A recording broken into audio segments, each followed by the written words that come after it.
Is your smart TV cluttered with apps you no longer use, whether you're freeing up space or just cleaning up your home screen? Uninstalling apps is quick and easy. In this video, I'll walk you through the step-by-step process to remove unwanted apps from your Westinghouse Smart TV.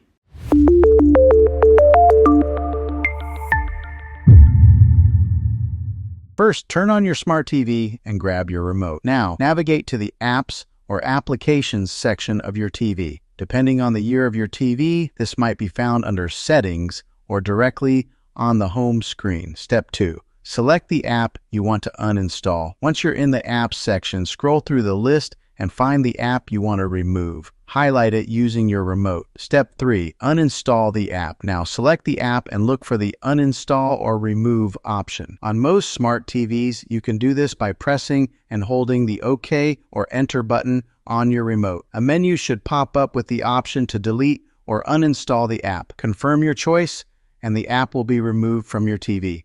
Step 4. Restart your TV for best performance. While not always necessary, I recommend restarting your smart TV after uninstalling apps. This helps clear any remaining data and keeps your system running smoothly. And that's it. You've successfully uninstalled apps from your smart TV. If this video helped you, be sure to hit that like button and subscribe for more tech tips and tutorials. If you have any questions, drop them in the comments below and I'll be happy to help. Thanks for watching and I'll see you in the next video.